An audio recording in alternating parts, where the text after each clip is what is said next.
Welcome to Ecomm Cowboy. This is D2C's daily show where we talk about one thing and one thing only. That's what's now and next in e-commerce. So marketers and operators like you can survive and thrive. It is Thursday, January 15th, 2026. We sit somewhere at an undisclosed location in Austin, Texas. It's cold outside, but it's heating up in here.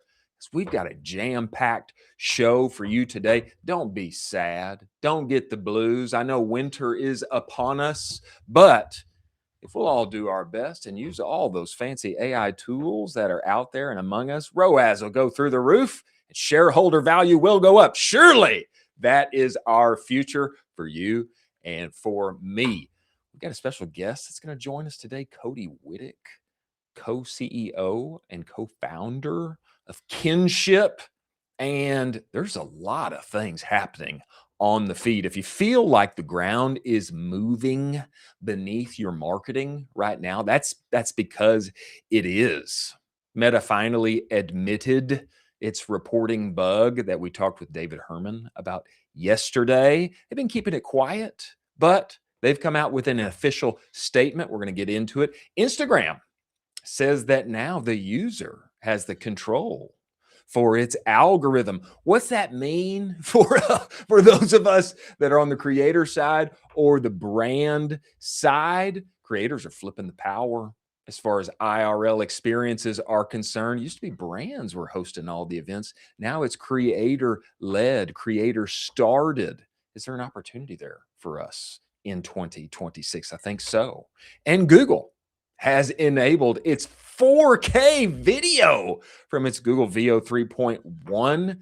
Let the AI content proliferate. I'm not sure if it'll be good for us or bad for us, but I think it'll be good in the end. And finally, wow, there were some bangers that came out of CES 2026. Screen-free, AI-enabled children's toys that are making all of our kids little Einsteins in their first 5 years. Robots are now taking the jobs and the place of phlebotomists. There's all kind of things that are happening. We are going to get into it all. But first, we need to bring a man on stage here he's a friend of mine. He's a friend of mine. He's here to talk with us, not just about the many things going on in the world, but also I'd like him to talk about himself a little bit, just a little bit. He's a humble guy, but I think we can coax it out of him. My friend and neighbor, former co-host of the infamous and legendary D2C Supper Club right here in Austin, Texas. We have our very own Cody Wittick coming on the show. Cody, get in here. I didn't know I was the former co-host. Well, we missed the clap for you. I think I was trying to do the clap. Our live studio audience, that was operator trouble. That was me. Producer Carson had it on point and I interrupted him. But our live studio audience is happy to have you. Bro, where are you? Look at that. The lighting and I only give you the on best. you. I only give you the best. Wow. You're just a co-working space in some closet somewhere, basically. I say former co-host of D2C Supper Club simply because we haven't had it in quite some time. Is that fair? That's true. That's true. We did kick off that D2C dinner craze, though. We did. I would say we kicked it off, or were at least a part of the surge and momentum. Yes. I'm not quite sure why. There was a little bit there after a while. It kind of felt like people were, I'm tired of getting steaks bought for me. I'm not sure. I'm not sure what that was about, but I think it's going to make a strong return here. And it could be, I'm not officially announcing anything right now, Cody, on the show right now, but it could be here in Q1, maybe beginning of Q2, maybe even a little reignition of Supper Club. And maybe one of our good friends at Shopify will be involved. I can't say for sure here on the show right now, but it could be. It could be. It's in the ether. It's out there. As long as you share those hook 'em horn stories, I'm here for it. I heard that about 12 times. So. You know, I stopped telling that story because Dean Brennan made fun of me. He did.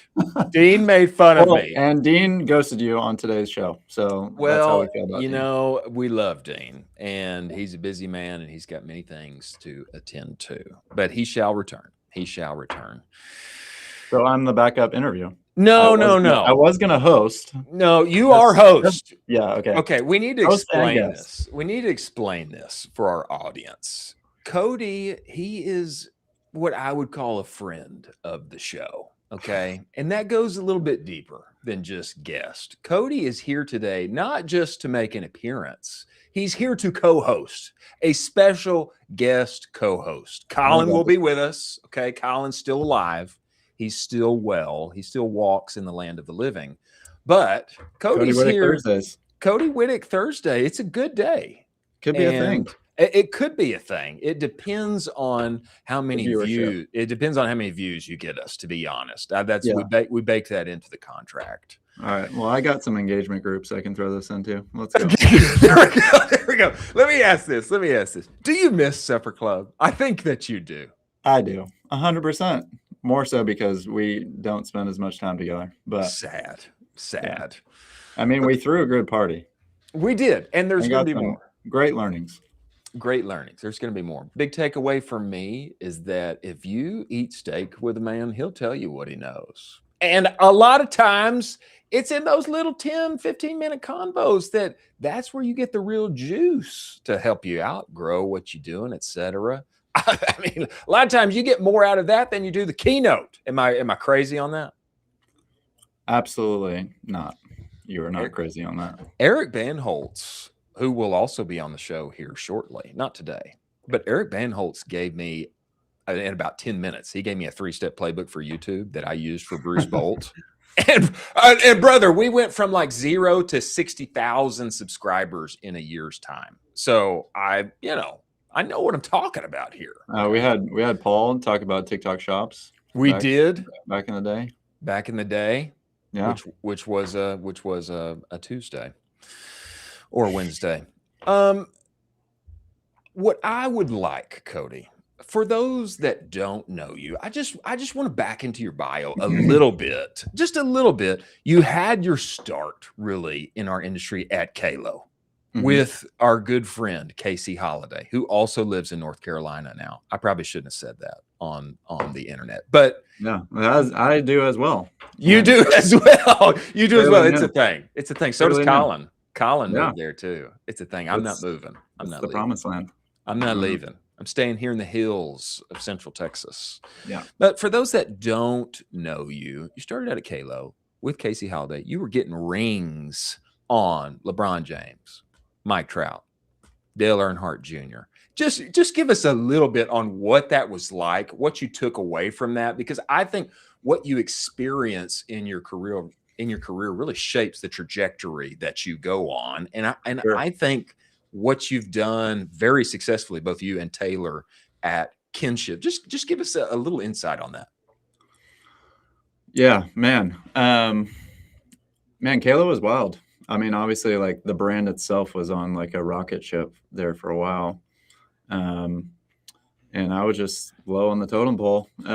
Jordan Palmer was my mentor and boss at the time. And he's now made quite the career for himself, being like a quarterback guru for the NFL. He's just like, hey, I got NFL. I just want you to get this ring to as many people as possible in many different sports. So, and I just loved it because, I played college basketball, and I was just like, man, this is a good way to kind of keep the locker room feel, just go start relationships with athletes. And I'd never heard of the word seeding before in my life, but it was just basically just give. And obviously the unit economics of a silicone wedding ring is pretty advantageous. So we could send about as many as we wanted to.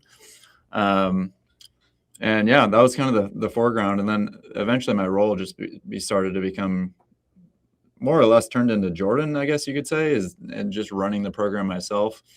Started negotiating contracts and getting these people to actually do like video testimonials so that CTC, who obviously Casey, for you guys don't know, brother, Taylor Holiday, if you haven't heard of him. And he was running the ads for the content that I was getting. And yeah, it was just crazy. I mean, back in the day of like 11 ROAS for, Andy Dalton on a testimonial video for Facebook, that type of thing. But yeah, it was a great learning experience. Obviously, like a lot that ecosystem of Kalo and Common Thread kind of just goes without saying, of all the people that have come through those walls. So I owe a lot of my success to the people that I learned from, and then eventually was able to take those learnings and start Kinship. And to be honest, I didn't even ever think that I would start my own business, but it was more around, I thought I was going to go do like influencer marketing and paid media for Stance or Nike or something, like go to the next echelon of brand. And then just the thought of starting, at the time we actually started out as an influencer marketing agency that just happened to do paid media. And we've lived 9 lives since and just continued to evolve with the needs of D2C brands. So that's kind of currently what we're doing today. I'm sure I skipped over stuff that you want to ask, but well, an 11 ROAS with that's what you took out of that, Chris? An 11 ROAS. That's not so bad. I think probably we can make a few spaghetti dinners if we got an 11 ROAS with Andy Dalton. I think and that's Andy Dalton. Yeah, and that's Andy Dalton. No slouch to him. But. He's no slouch. The Red Rifle.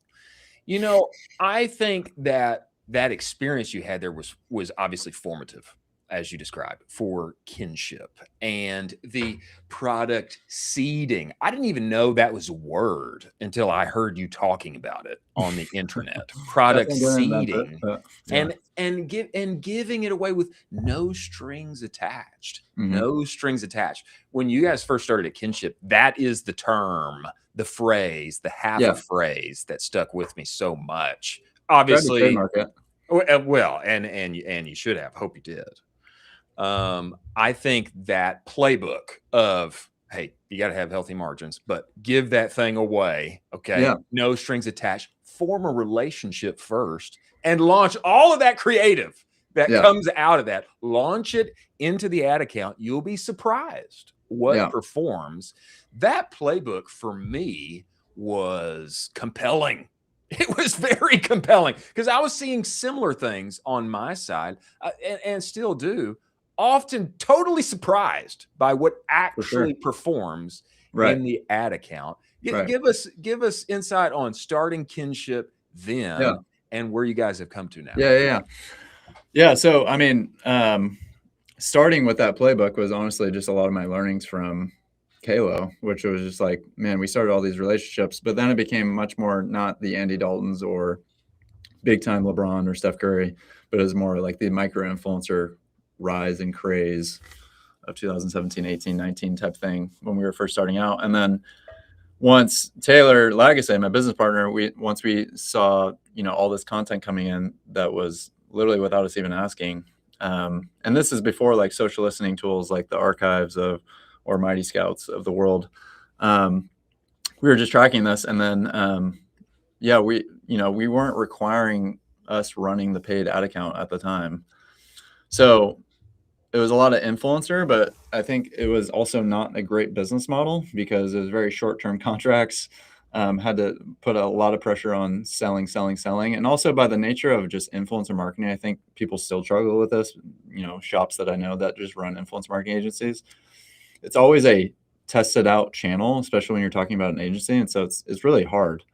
And then we also found that all of our case studies had to do with when we actually were running that account. Hence like a Purdy and Fig early days when we were running their ads. And so we just started to see like we need to start requiring this and just made clients stickier. And then as we've evolved in paid media, then it became more around like, how do we make sure that we're actually driving the enterprise value for the brands that we're coming alongside? And if we don't know that question, that's probably a problem. And so a lot of our financial forecasting and analysis and modeling comes from that place. And so we've evolved, channels that we're offering in terms of paid. We've evolved our creative services, and we've evolved into like more of that growth strategy, growth partner in that sense, from those services. So, and that's over the course of the past 7 years of kinship. So, obviously I sped up the timeline there, but that's been how we're currently serving brands today. And I think that's the way that agency is going, especially in like an AI world. It has to be who has the best strategy, who are the smartest people, and just go hire those people, because the barrier to entry to starting an agency is just getting lower and lower, which makes the people with the best strategy actually stick out the most. So I would put us up there. But yeah, lots of respect to a lot of different agencies that are doing really great work. Well, I'm glad you brought this up because, Cody, I wasn't sure, I'd heard that you'd worked with a few smaller brands like M&M and, G Fuel, just some small guys in our playground. So I was a little concerned, but it sounds like you guys are making your way. I'm being facetious, of course. But yeah, I totally agree with you. And I think having spent the past, I spent a year or so recently inside the agency world. Yeah. The game's changing for everyone. It's changing for everybody. It's not just brands, it's agencies, it's freelancers, founders, everybody Right. inside of our space. It's all changing very quickly. Yeah. And I think it behooves all of us. Of course, we have to be able to do more. We have to be able to enable more, use all the robots that they can give. But at the same time, sitting above all of that, there needs to be a really good brain with a really good strategy that can see the forest for the trees. Right. It's not just, hey, I got you some fancy ads, I think they're going to do good anymore. No, Right. it's getting integrated as much as possible. Let me come alongside and make sure at the end of the day, you have more dollars going into your profit wallet. And then that creates a winning relationship for both of us. So I see this as necessary for all of us. We need to be able to do more. We need to be able to do it better. We need to be able to have a top-down view that can help everybody win at the end of the day. The agency game's changing. For sure. For sure. Cody, a lot is happening on the feed, and I want to move forward here to our news. But before we get there, we need to talk about one of our sponsors here. Speaking of CAC and LTV and all kind of things, I'm moving forward to AMP here, Carson. Speaking of knowing your numbers and growing the bottom line and being able to scale with confidence, don't we all want to be able to do that in 2026? I think it's not just a want to, it's a must. It's a need. And if you can't explain how your business is doing in one dashboard or in a sentence or a couple of sentences, you probably don't understand it. Probably don't fully understand it anyway. If you've been inside any organization, boss man, boss lady, director, top of the heap, they want to know, hey, how are we doing? How are we tracking? How close are we to forecast? That's why I love the AMP platform and their favorite tool of mine personally, Lifetimely. What it allows you to do is get all of that healthy data that everyone and everywhere has. You collect it all in one place and space, easy to see, easy to track, and you can know, what is my LTV? What is our CAC on this platform and that? How close are we to the goal of where we want to go in 2026? Perfect for board level reporting. Neither you nor your boss nor anybody else on the team has to be confused anymore. Lifetimely is not even their only tool. You should go to useamp.com, get on the platform, look at it for yourself. And what you should do while you get there is tell them, yeah, Chris and Colin, Ecomm Cowboy sent me. And what's going to happen is you're going to get a really good grasp on where you are today and where you need to be in the future. Thanks to our sponsors and partners here on the show, AMP. Now, Cody, while we were talking, somebody else, a very special person came in here. I think we need to give a big round of applause for our regular co-host, Colin Doherty. Colin, get in here. Let's go. I'm ready. Go, Let's baby. go. North Kakalaki in the house. Here we go. You know, I am impressed, Colin, more and more with your fits every day. You've got a new one. I mean, this vest. You know, I'm coming with the same outfit every single time, but I think you're a good counterbalance to me because you got a fresh I want fit. the tank top. Tank top? No. I want the McAfee tank top. No. Yes. No. I No agree tank with that. yet. No McAfee tank yet. You need to have a little bit more big ass salads before you get there. Okay. Maybe. I need to lose a few more pounds. I am down about 15 right now. Let's go. Huge. I'm trying to do what in. Oren said. I'm trying to do what Oren told me to. Okay. Speaking of big news in the timeline, we got official comms from Meta yesterday. David Herman was on the show telling us all of the biz, what's going down with cost per landing page view. We've got official comms from Meta here, and I'm going to read them to you. On January 9th, 2026, we discovered a system issue that caused a significant decrease in reported pixel landing page views for some advertisers. As a result, some advertisers' Meta Ads reporting and Ads Manager dashboards may have shown lower than expected landing page views, even though the actual user activity did not decrease. The issue began on January 6th. They should rely on their reporting metrics. The issue was resolved, and all future reports after the issue was resolved should show accurate LPV data. Now, I'm leaving out some of the things that they said here, but I am happy about this. Meta admitted it, okay? Meta admits our landing page data may have been lying to us, okay? Why this matters is that much of us, many of us, all of us, we all live and die by how our specific metrics, cost per click, cost per acquisition, landing page view, we live and die by how we perform on these metrics. Maybe we shouldn't, but we largely do. And when those break, some of our entire businesses could make bad decisions without knowing it. Guys, let me ask this. Cody, did you see this at all over the past week with any of the accounts you were involved with? I just question whether it's an important metric. Or I would say it's an argument to be making that you shouldn't be making primarily data decisions on in-platform. So I don't know any of our accounts that are making data decisions or adjustments based on cost per landing page view. That's my 2 cents. Spicy. Cody says doesn't matter at all. Who cares? Colin, what's your takeaway? What do you think? What's your impression? Meta coming out with this. All the attributions, SaaS guys just love what Cody said right there. Don't trust that in-platform data. No. It's not good. Don't trust it. He's going to get an attribution sponsor tomorrow from that. I would love to get you guys more sponsors. That's what I mean. I would love that. At least Verizon yesterday had the decency to refund people $20. I love that Meta's just like, yeah, we messed up. We cost you probably millions of dollars if you made adjustments. Sorry, keep on spending.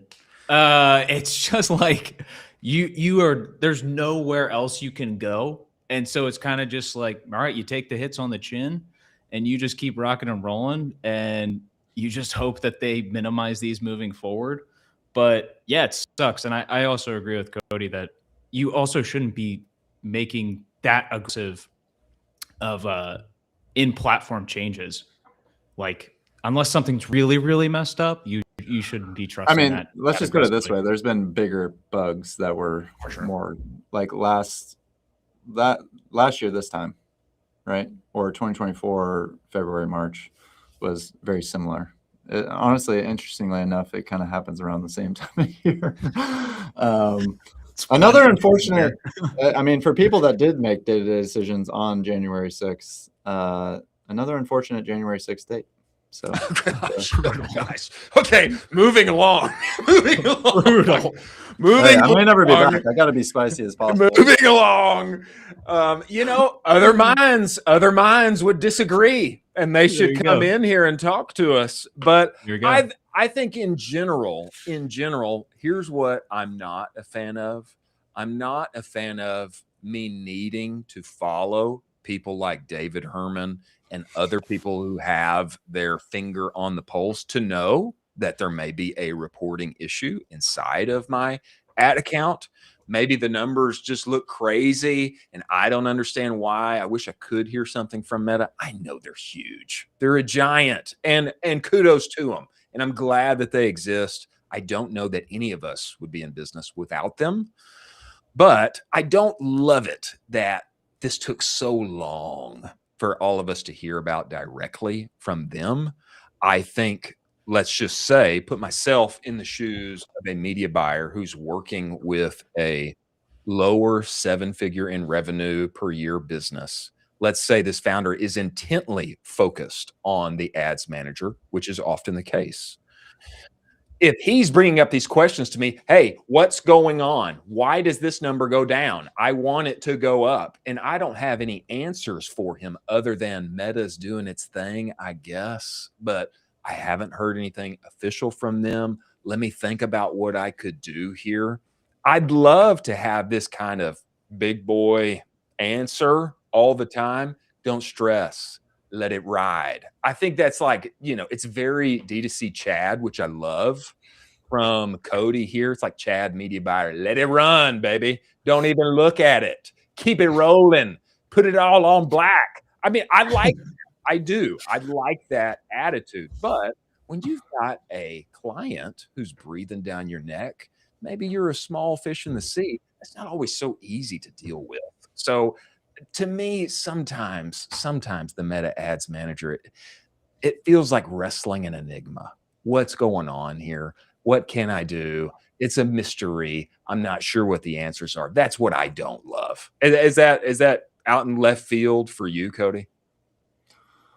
No, I think I would think it's a reporting metric to look back on hindsight 2020. I doubt many founders were actually going to their agencies or consultants or internal media buyer and looking at landing page views. I would just go back to like, are we focusing on the right thing at this point? Again, if it's affecting other metrics like spend skyrocketed, but it doesn't sound like this was the bug that's what would trigger it. Then there's more important things. But I agree with you, Chris, in terms of like, you also need to navigate these conversations gently because you're dealing with people's money at the end of the day. And it is a black box, but I would also say, I mean, the control of any of these bugs, I think it also shows how much expectation people have of the platform and how 99.99% of the time it is nailing it and is the most incremental channel. And so people have these high expectations. So when bugs happen, I do agree that I think Meta should be a little bit more efficient in communication. I remember the Meta Summit, Performance Summit last June. That's when they talked about the bugs that happened in February, and everybody in the room was kind of just like, guys, we're falling on deaf ears at this point. And they didn't even really acknowledge much besides that there was a bug, right? So I do agree in that portion. Well, I would like to officially just declare that, hey, we're always open. If somebody from Meta wants to come on here and give regular updates, we're happy for that. Is that fair, Colin? Are we open to that? Okay. Yeah. I love a Meta insider. We're open to that. Instagram has now allowed for users to control the algo. And if users can steer what they see, what happens to creators and brands who used to rely on that faithful algorithm to tell us what's going on and get us our numbers and get us cheap CPMs. This is from Adam Mosseri. We're expanding your algo to all English speakers globally today. If you haven't seen this yet, you can tune your algorithm in the Reels tab by adding and removing topics based on your interests.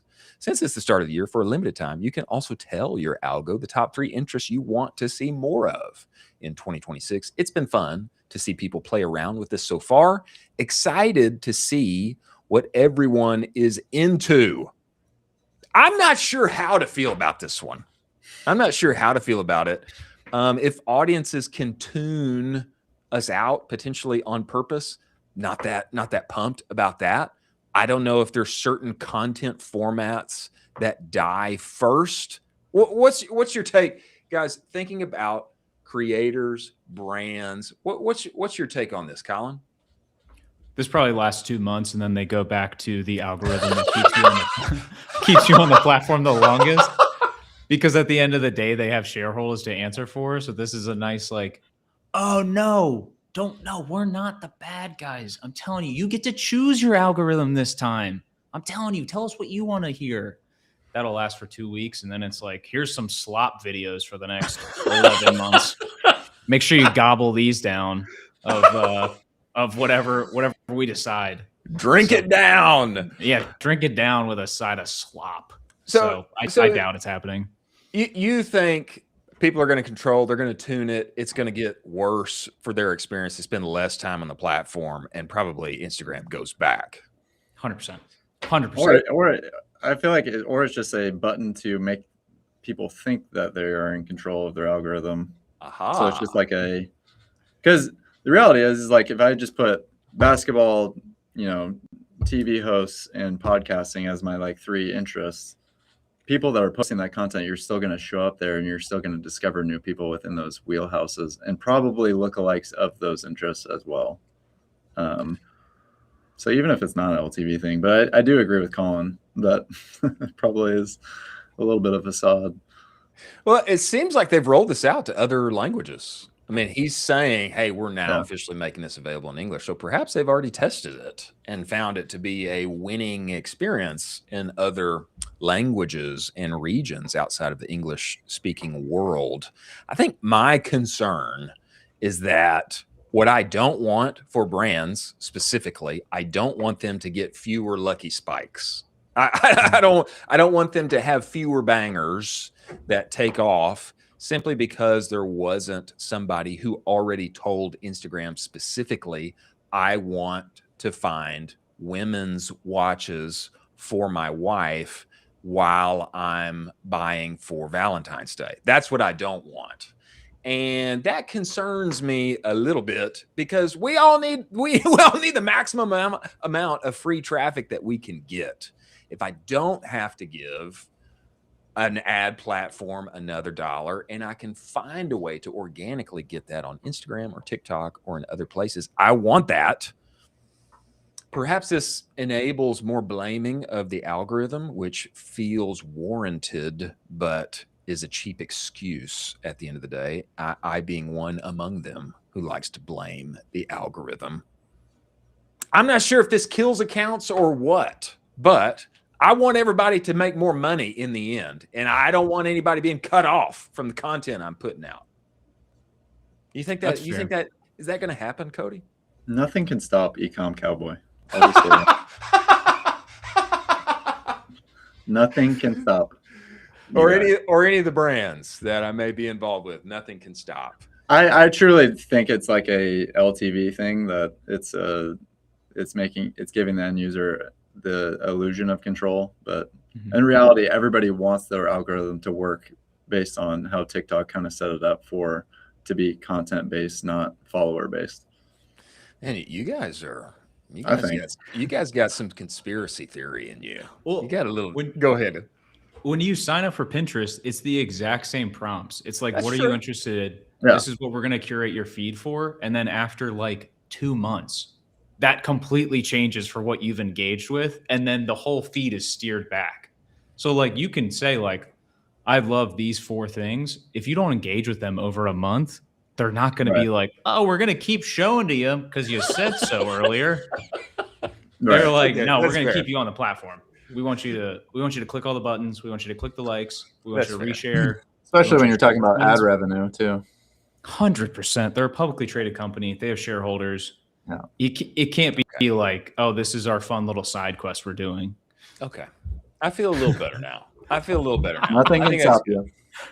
And there are other platforms, like you're saying, Pinterest, that they already do this basically. Yeah. And they're going to optimize for most amount of time on the platform. Okay. I feel a little better. Moving forward, It's not just brands that are hosting IRL events now. It's the creators themselves. Let's move forward to this from Marketing Brew, Carson. I thought this was an interesting article. I'm going to read some excerpts here to you. This is from Abe Santos, partner and head of sports and outdoor lifestyle at _talent. He's been working with the Kittles, George Kittle, tight end for the 49ers, and his wife, host of Sport and Sisterhood Tailgate Tour. The idea was to help them build and expand their own brand, not just these brands that want to work with them, expand their own brand, and not having this idea that they always needed to have other brands involved. Brands might not be hosting, but Santos said they're eager to get involved. Kittle's tailgate events have drawn brand sponsorship inquiries, he said, as well as larger inquiries about creator level partnerships with Kittle. What's been cool about this, about what she's doing, is it's bringing more of her personality, and brands are super attracted to that as her personality comes out. I found this interesting because one of the best experiences I had at Bruce Bolt was throwing an IRL experience with the brand involving a creator. I'm super bullish on this. And so is Ari Emanuel, who does not live in our ecosystem, but owns the UFC and the WWE and a bunch of other things. To me, these IRL events in 2026, it's an anti-AI bet. Mm-hmm. As we all spend more time on screens and are drowned by AI slop, what do we want? We want to get out in the real world and experience something unique as a human in person with the brands that I like, that I identify myself with, and creators that I follow and love. So I like this. I love this mashup, and I love this push on the creator side. You guys see this as a win? Do you see D2C brands actually being able to pull this off? Or is this just a big article from somewhere that's not going to be that workable in the lives of everyday companies that we deal with and work with? Colin, what's your take? Yeah, I actually experienced one of these. My fiance, now fiance, she was a huge fan of an Austin, Texas brand called Waterboy, who started that brand, was a couple, and she is massive fan of one of the girls that founded that. And we ended up going to an in-person event, and she was so excited to meet her, hang out with all of the other fans of that brand as well. We've experienced this, and I shelled out an ungodly amount of money at that in-person event too, because, it was her. She wanted to do it. And so, my wallet's open for her, of course. What a servant. But yeah, you got to do it. But I think this is really great. I mean, you have even closer of a connection with the consumer. You get to really make a memorable impression on the consumer. And then you create quote unquote super fans. I don't know if you guys have ever read Kevin Kelly's 1,000 True Fans, but if you create 1,000 true fans, you can basically sell anything in the world. And this is kind of how you're doing that. And I love the idea that you could just go hand-to-hand combat, meet people, shake babies, kiss babies. Shake babies. Don't shake babies. Don't shake babies. But I love this. Cody, tell me, you are and have been, you've been in this world so much, working with creators, people who make content, seeding, forming relationships. If a creator wants to pull off an event, do you see this as a great way to enhance a relationship with a creator? And do you think it could be not an underpriced opportunity, but a great form of spin where perhaps, hey, we'll help you get this off the ground. Yeah. And instead of doing it for this much, for the common thing that you work with and ask us for, we'll help you do it for this much. We're going to get behind you. Do you see this as an effective strategy? For sure. I definitely think it's like another way of seeding your product or building relationships with creators, for sure. I think this is, you guys remember when COVID happened and everybody was talking about how this is the future, remote is the future, no thing in person. I saw lots of Twitter chatter about that. and then the explosion of in-person that happened because everybody realized that you can't be remote and you can't have real relationships from a remote world. Yeah. I think this is very similar. And Chris, to your point about AI, because exactly where my mind went. I think this is why product seeding and building relationships and running that content that's kind of so in your ad account is actually going to continue to be even more crucial, because the AI perfected and everybody's just going to be seeking, is this like AI or is this real? Is this like an actual ad? Is this an actual human in this ad? It's just getting scary good. When you're talking about CES launching, what Joe Rogan was talking about with his interview with Bradley Cooper yesterday, or when I listened to it yesterday about a sex doll. Oh my Lord. Like an actual like real living thing. Like that is the way that the world is going. And so people want like an actual in real life encounter. So totally agree with you both of you. These two themes come up all the time. Yeah. On the one hand, everybody needs to push into AI, get as enabled and creative and effective as possible. On the other hand, we need to get in real life. We need to get eyeball to eyeball. We need to meet people where they are, because it's the highest channel, you might say, to form trust. And I think ultimately that's what we all want with customers. We want to form trust. We want heart to heart. The more that we have of that, the more potential dollars they will spend. They win, we win. I think it's a common theme. Push on both of these in 2026. And if you can, creates a lot of wins. I mean, just one real quick comment. It's the same way that if like I go visit a client in person versus just never. Great point. I mean, it's just the same, just getting together, us doing dinners, right? Like meeting people in real life versus like someone I only know through Twitter. It's just very different. Very different. So trust is huge. There's actually a chemical that makes you like someone that goes up in your body when you eat with somebody. When you physically eat with them, it makes you like that person. So I really like you, Chris. I like you. I like you. And Colin. And Colin. We've had many steaks. Many steaks together. Many steaks. We've had many steaks together. And yeah, that's just a low-key takeaway. If you hate somebody in your office, on your team, you should have lunch with them. I'm just saying, put it out there. Take the leap. Invite them to lunch. Focus is an amazing thing, gentlemen. And I'm moving forward to postscript here, Carson. Focus is an amazing thing. Whatever you focus on and obsess over, you will become the best in the world at that thing, if you give enough attention and enough time.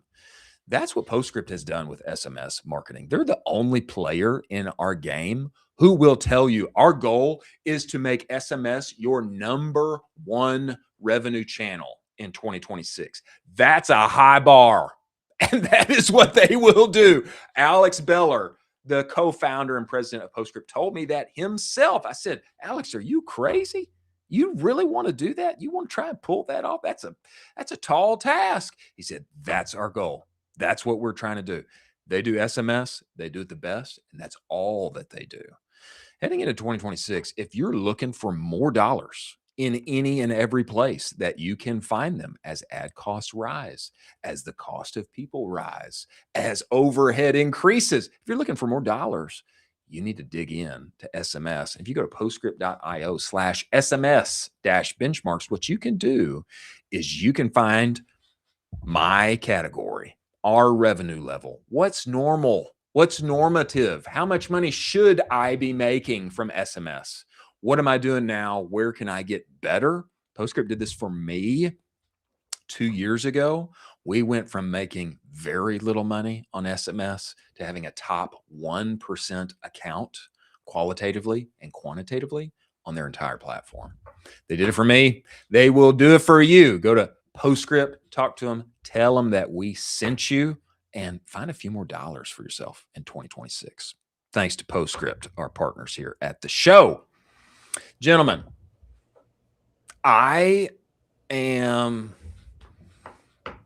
excited, I would say, about this one. Google VO 3.1 has now released the ability to make 4K videos vertically, okay, just from still images.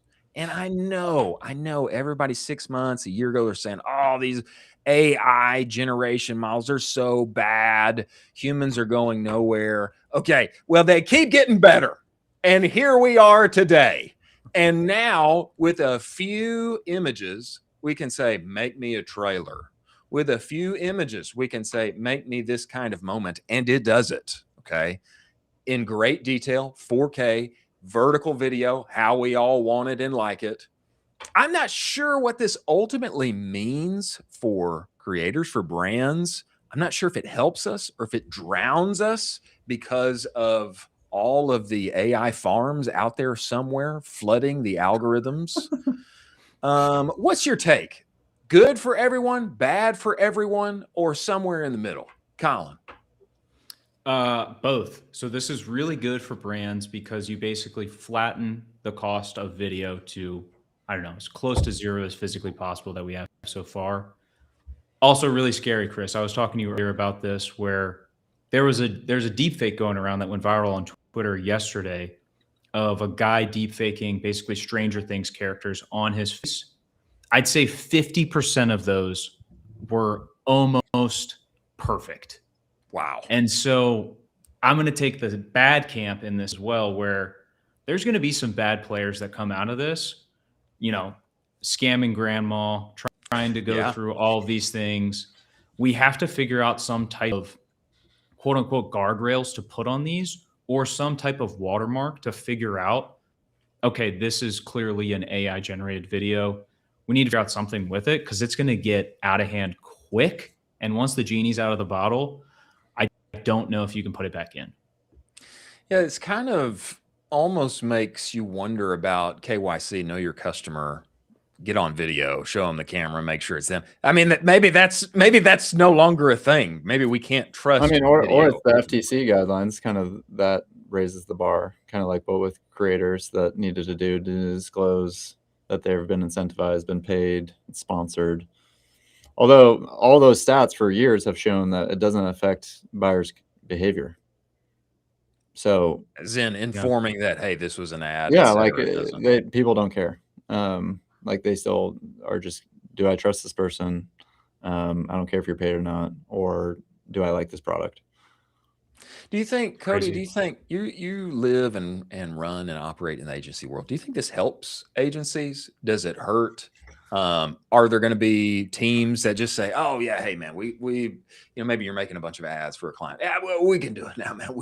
We stitched 4 or 5 AI tools together. We're good now. We don't need you anymore. Do you think this ultimately helps agencies? Yeah, for sure. I think you just need to have pick from the plethora of tools, or you need to like kind of what we've done, which is hire our own director of automation and actually do this for the agency. Because it's just the way that the world is going. You can either complain about it or kind of just, it's almost like, Coach K at Duke refused to do like recruit one and dones for years, but then he basically was getting bounced in the first round of the national tournament. And then he got smart and started recruiting one and dones. And then he started going back to the Final Four. So I think like similarly, to make it a sports analogy, is like, you just got to adapt to the times. But you also just need to, I think at the end of the day, like agencies serving clients, they ultimately just care about the results. So it's like, yeah, the how, but let's just make sure it gets done. And are you actually driving top line and bottom line dollars to my bank account? Whatever tools that you make that happen, great. Adapt or die. Adapt or die.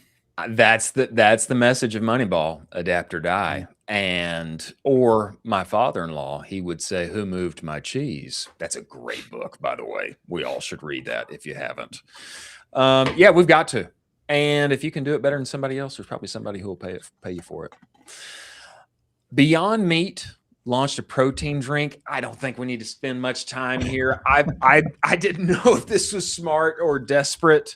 Obviously, their stock price is going down. Give me 10 seconds. Colin, Cody, smart, desperate, or they're already out the door? Cody, you want to hit it? They work with Kim Kardashian. She is not vegan. So That was 3 years ago. So I think they've continued that trajectory. That's my only comment. Yeah, just a confused brand. They don't know who they are right now. I don't know if this makes sense at all. I looked into the macros of the actual drink itself. They're not terrible, but this should be under another brand or another umbrella company. It just makes no sense. I don't want to buy my energy drink / protein drink from a Fake meat protein. company. Yeah, it just doesn't. I don't know. This makes me feel so weird about everything. So I don't know. I think I'm going to go for a miss on this. I probably won't try it. I would say Barbell launched a protein shake. Pumped about that one. That's like that one. Is it That's Barbell or much more Bear? aligned. That's much more What? aligned. That's exactly. like- That's much more aligned. Yeah. Same flavors. It's an easy extension. Like the category just makes sense. They can sell to their existing customers. Like this all makes sense within our brand. And then there's this where I'm like, what are you doing here? It makes me think I'm going to be drinking fake meat is what it makes me think. Exactly. And I think everybody was like, fine. It tastes, tastes okay. It tastes pretty good, but is it better than the beef? I think the market has decided on that one. And I just don't see this as a natural extension, but we'll see what happens. I feel a little bit bad for him, to be honest. Big hopes, high trajectory, real mission. But I love how Colin opened with, I checked the macros on this. I mean, you've come a long way since Thank you. I mean, and then Chris, we talked about this earlier in the week where the reverse pyramid, you want to align yourself with the top of those food groups. This is completely misaligned from those and what everything is pushing with funding. You couldn't be more misaligned with the macro trends or the macro, kind of policy that's going around right now. So it's pretty rough. That's right. One of the takeaways for me coming out of CES 2026 was this toy, Sunny. Have you guys seen this toy? Okay, here's the video. Okay, look at this. That's the toy. That is a toy. It was the toy. Turn down the I thought volume. the kid was fake. Turn down the volume on us. Turn down the volume on us, Carson. That way we can talk as it walks and plays through here. Okay, so this toy, it is an AI screen-free toy. And what it does is it speaks every language, and it speaks multiple languages to your child. It tells stories. It sings songs. They can bounce it off a wall. They can throw it outside. Nothing's going to happen to it. And it hits a lot of big pain points, especially for mothers, but also dads, in that, hey, can I make my child smarter? How can I teach them? Cooking, traveling. What can I do to enhance the future of my child at the same time while not sticking an iPad in front of them all day, every day? I've got to make mac and cheese. I've got dirty clothes. There's so much to take care of. I think this hits a lot of pain points, and maybe it speaks to the next generation after Gen Alpha, millennial parents, older Gen Z parents. They want their kids to have an AI enhanced future, but one that is screen free, like perhaps their older cousins in the 90s, in the 80s, their aunts and uncles had. I found this to be really incredible. And I don't know what this means for the entirety of our industry, but to me, it's incredibly smart product development. Have you guys seen this? It won an award at CES. I have not seen this. This looks awesome, though, and probably a future sponsor of the show based on how Chris is talking about it. Don't you think that your wife would want to buy this for your kid? Yeah, it can teach my kid Portuguese. Why not? I mean, don't you think that's like an instant buy?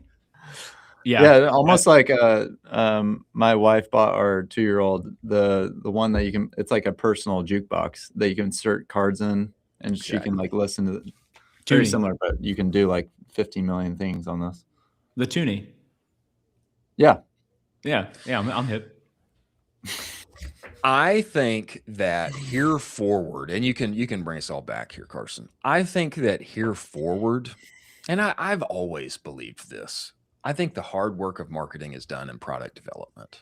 And to me, an incredibly smart way to involve AI in the life of your child, which parents who have disposable income ultimately care about. Incredibly smart way to bring something to the market in consumer and ultimately win. I want to see this happen more, where founders, engineers find wise, unthought of ways to involve AI that benefit us all and don't keep us in this realm of just, I'm going to get my job taken away. Oh, I can build an app. You know, that's one side of it. But to me, this is another side where it solidly benefits the life of a potential customer and super smart use of AI. I want to see more of this. I love this. I actually had a really long debate with a dude in the sauna about this exact thing, about when is the time to introduce AI to your child, and I couldn't be more bullish on this. I am not a parent, so you guys are both, you got me beat on that. But I am thinking along the lines of, I would love to just get a personal tutor for my child as they're growing up. Ideally, it has guardrails on it so they can't, go searching down kind of crazy wormholes or anything going nuts. But imagine how that is compared to the difference from a classroom of 30 kids and you have one teacher. Instead, I'm going to give you this person who is personally customized to you.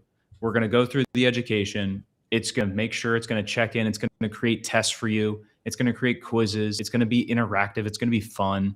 It's going to figure out the best way that you learn. And then it's going to talk to you about that so that you learn more stuff. Maybe you can learn side quests as well. I think that's the future of our education. And this is a little glimpse of it. This is just a little glimmer of how I'm thinking about it too. Absolutely. And that's already here in to a small degree. There's a school here in Texas called the Alpha School. Oh, I'm so glad you brought this up. Austin Allred, Jimmy, Yeah. Jimmy Kim can talk to you about it too. I've talked Yeah. with him about it. He's impressed by it. And essentially it's an AI tutor, works with kids 2 hours a day. They all perform in the 99th percentile, and they guarantee that by the time your child is in 8th grade, they will score a 1350 on the SAT. Guaranteed. Exactly. That's what I scored in high school. They spend 2 hours working with the AI tutor per day. And so the takeaway for me, I think this is real beneficial for everyone, but the takeaway for me is, as far as product development is concerned, the time is now to build. It is the time to build, but what an incredibly wise way to come in and create something not only benefits humanity, but also capitalism here. Very much enriching. I want to see more of this. I mean, here at the end of the day, we're all here to dance for our dollar. So For sure. I think that's incredibly helpful. Okay, last story, and then we're going to wrap with hot jobs, which is a new segment for us. Cody, you're going to be here for it.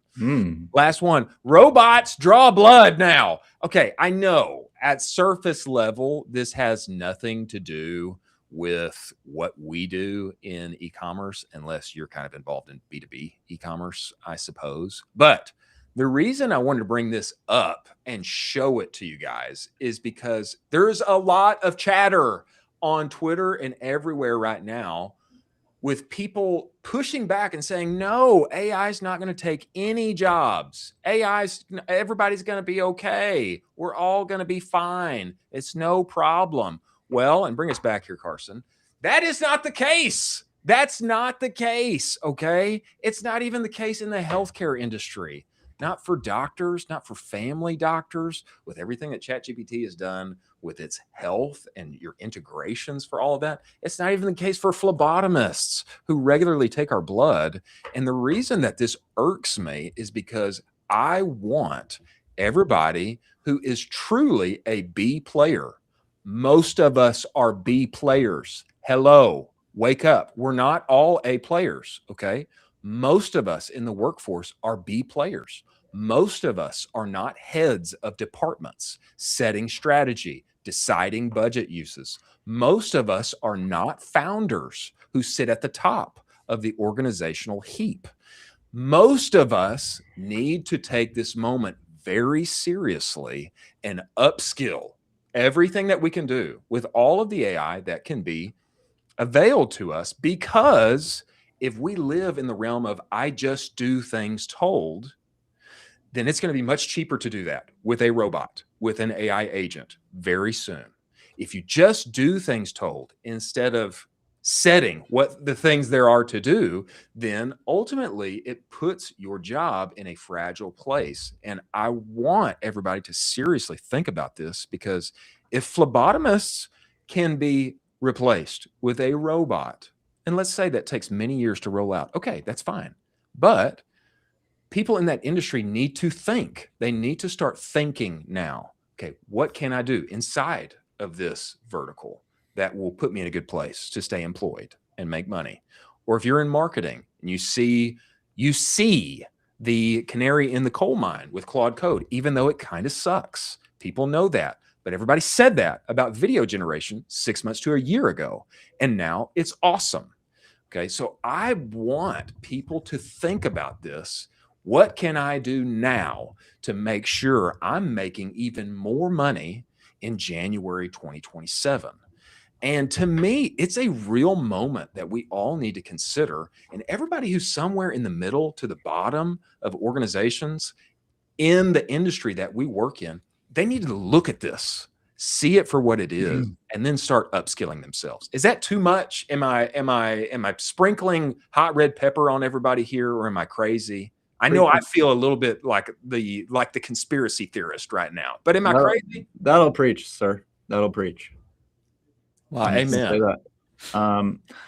I tell my company all the time that everybody is on the sales team, because you are always selling something. You're always selling kinship to our clients. And I think what I love about what you're saying, Chris, is that every job now has to think like a salesperson, because if you are not producing revenue, any salesperson that knows that, you will be fired. And so you're thinking about productivity. You're always thinking about ahead. What's my pipeline look like? What am I doing to get leads? All these different things. And they want it that way and then that's why salespeople are paid the most money too. But to your point, 80% of people are not in sales. Yeah. I mean, most of America is not thinking that way. So that's why I love your rant, because they need to be, otherwise they will be left behind. Frankly, this is why I took a very sales forward role 18 months ago. It's why I did it, because I saw this job that I am doing now is going to be automated away. And so I wanted to position myself and get experience in working with people, something that a robot cannot do very easily, and talking with them through their problems and helping them find a solution that has a dollar sign attached to it. Colin, does this come across as crazy to you? Or there's a lot of push right now on Twitter. Hey, AI sucks. Don't worry. We're all going to have our jobs. Or it's just kind of founder level thinking like, hey man, I'll just adapt. And of course you will. Those kind of people are great, but most of us are not that. Yeah. I also see the positive in this part where Elon Musk seldom does podcasts. He did a podcast last week and somebody asked him about specifically medical robots and the advancement of medical surgeries. And he basically said, we're going to have the best surgeons, better than what the president has now, in 3 years. And they were like, 3 years? Are you serious? And he's like, I can guarantee you by 4 years, all of the robots in the world will be better than any human surgeon on planet Earth. And he said this with absolute certainty and conviction. And I sent it to my buddy who's in medical school. And exactly. And Elon Musk finished the end of that by saying medical school is useless right now. Like the trajectory on which this is adapting and growing is going to be incredible. I think you'll probably need to have someone there, a medical doctor, as like a guardrails, so to speak. You have like a manual override, but I don't know. I kind of like the idea of they already quasi use robots during mostly all surgeries. And so, a robot can't get tired. A robot doesn't have a fight with their partner. A robot isn't worried about their kid's college fund. A robot is just worried about, I am trying to do 100% perfect surgery on this task right now. That is what I'm programmed to do. This fires me up. This fires me up for medical care. I'm not seeing the other side of this. I'm seeing the positives, guys. I'm seeing the positives. This fires me up. Wow. Now Colin's preaching. Well, I appreciate that perspective. As we close here, new segment for us all. Carson, I'll hit the play button. You bring up the overlay. Hot jobs. Wow. That's spicy. Caliente. Hot jobs. I like that. Hot jobs are here. Let's bring this up. There's just a few hot positions that are out here, gentlemen, that we wanted to highlight because there are a few companies that are still hiring people. Isn't that awesome? It is. It's awesome. Everyday Dose. These are all a little bit kind of Austin related. A lot of them are. I admit. I am biased. I want more Austin people here working in these companies. Everyday Dose, Senior Director of Influencer and Affiliate Marketing. I mean, these people, they sell everything everywhere. You go on their site. I've seen them at events. I've had it myself. I think it's yummy. It's kind of a coffee replacement. I mean, would you guys be fired up? Let's just think. You're 28. Let's just think. Would you be fired up to work at Everyday Dose? For sure. Yeah. Cody, how about you? I mean, this is Absolutely. awesome. I do it for those in real life activations that we just talked about. Actually, this is like Cody. This would have been you. I mean, this would have been like, would have been me about 10 years ago. Exactly. 10 years ago. Young and Cody, you look incredible for 52, bro. I'm telling you. I know. I would have never guessed, I would have never guessed. Okay, let's hit our second one. In D2C. Let's hit our second one. Our next one. Head of e-commerce North America at Uni. Who does not want to sling some outdoor ovens? I mean, I think that one to me was spicy. That seems exciting. I'll be reaching out to Uni. Are you going to apply, bro? Maybe we need to tell Taylor. No, I'm going to say, hey, don't hire this role. Hire Kinsley. Okay. I'm glad that we were on here. Okay, next one, Carson. Director of E-commerce Growth Marketing, Vacation Inc. This company's sick. I did not know that you. So sick. Exactly. I didn't know that you could make sunscreen cool, but they did. Yeah. The amount of cool activations you're going to be able to do if you're a director of e-commerce with this company and like cool marketing angles and cool campaign, totally. It's going to be unreal. Unreal. Now, I admit this one probably not the right job for me because I don't use sunscreen, but I totally agree. Incredibly cool company, cool job. Okay, next, Carson. Chris just burns. I do. I just burn. Director of Supply Chain and Integrated Planning at Onnit. I know. I showed this to Colin. Colin was kind of like, wah, wah. Supply chain integrated planning. That's not so sexy. But not everybody's a marketer. Not everybody is pumping up. There's people on the back end, and who wouldn't want to work for Onnit? With several people that I whenever I think of Onnit, I think of Joe Rogan. I don't know if he's officially involved, but he's an equity partner. He told me that yesterday. See, and wouldn't it help to get Onnit on the resume? I think so. I think it would. Yeah. Okay, our last one here. This one's for those who are still a little younger in their careers here. Associate Program Manager, Email Marketing, Sunday Red.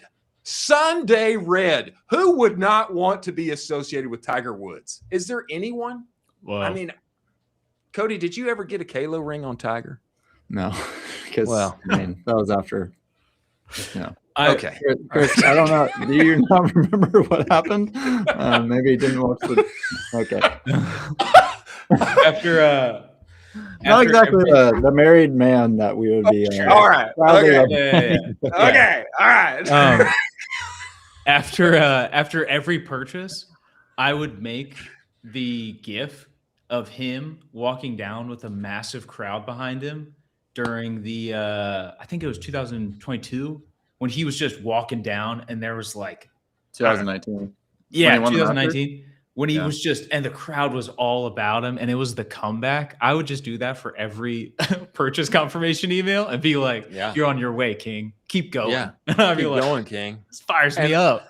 And the first SMS that they Yeah. get when they sign up is it needs to be that big dog. Need a big Oh, dog. I was Oh, gonna I do thought you were that. doing the. No, bro, the big dog. It's it's the famous tiger GIF, which maybe.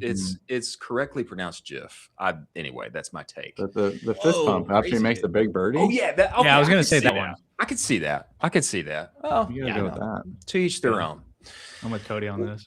Well, hey, if you're looking for a hot job, you need to go contact those people. Go to them, find somebody that you know that you kind of know that's in your second or third level of network, and find a way in. Better do it, or just call Cody and say, "Hey, don't reach out to Uni. Let me reach out first." Yes. Cody, we appreciate you joining us. Thanks for coming. We love having you as a guest host. We look forward to having you at the revival of D2C Supper Club. Is that okay, Colin? Would you? Absolutely. Okay. All right. We'll bring the band back together. Thanks to Postscript and AMP. Thanks to our partners. Thanks to everybody for tuning in. The good news is we will be here tomorrow, and we'll see you on the other side. Thanks for joining us.